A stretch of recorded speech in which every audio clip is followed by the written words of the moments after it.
Hello my dear students, CBSE class 12th video lecture series के इस episode में एक बार फिर से आप सभी का स्वागत है।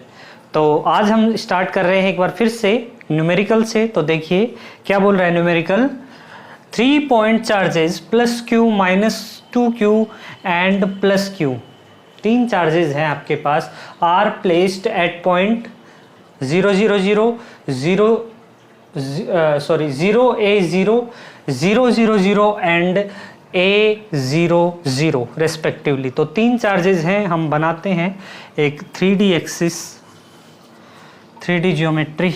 तो ये देखिए, ये है आपका x एक्सिस, ये है y and this is z axis. तो इसमें बोल रहा है प्लस q जो चार्ज है वो है आपका 0A0, that is this point 0A0। यहाँ पे कौन सा चार्ज है? प्लस q चार्ज है, ओके। और यहाँ पे जो माइनस 2q है ये आपका ओरिजिन पे है, ओके।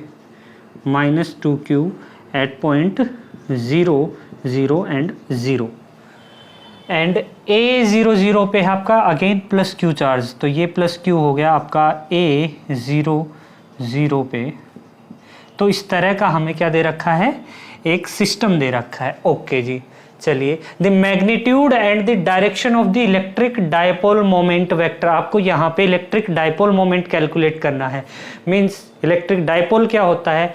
2 पॉइंट चार्ज एक दूसरे से बहुत कम दूरी पर हों और उनके मैग्नीट्यूड इक्वल होने चाहिए और दोनों के जो नेचर है वो ऑपोजिट होनी चाहिए।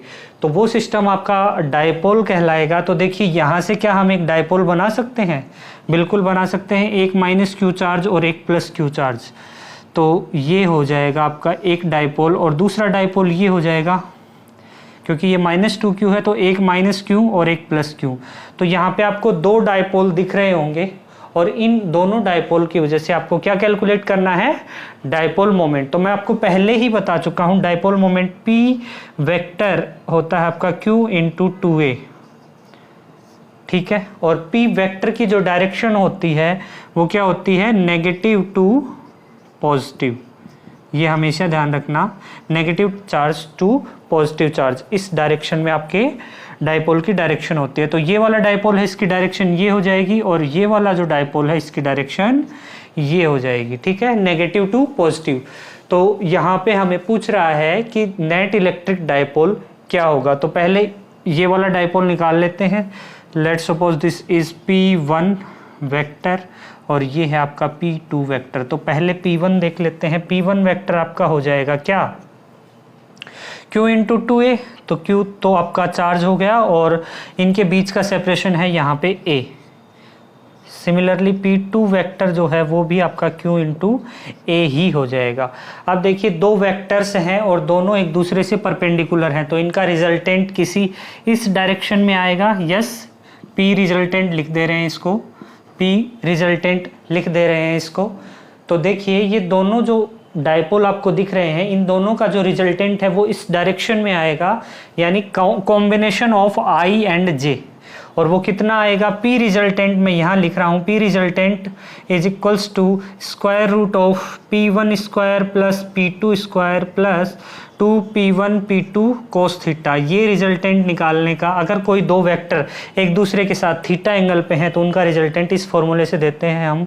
यहाँ पे थीटा 90 है तो कोस 90 की वैल्यू यहाँ पे 0 हो जाएगी। ये वैल्यू 0 क्यों? क्योंकि since theta is equals to 90 degree, एक दूसरे से ये परपेंडिकुलर है, तो ये वाला जो पार्ट है ये 0 हो जाएगा। तो P रिजल्टेंट आ जाएगा आपका square root of P1 square plus P2 square. तो यहाँ से देखिए वैल्यूज अगर पुट करेंगे तो Q square A square plus Q square A square, that is under root 2Q into A।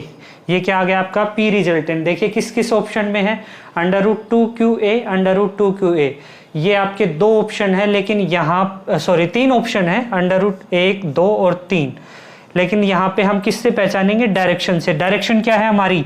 I और J दोनों का कॉम्बिनेशन है, मतलब ये वाली डायरेक्शन है। तो ये along the line joining the point 0 0 0 और A A 0, कहीं यहाँ कहीं होगा आपका पॉइंट A A 0, जहाँ पे x और y की वैल्यू a है और z एक्सिस यहाँ पे 0 है, तो ये हमारा आंसर हो जाएगा।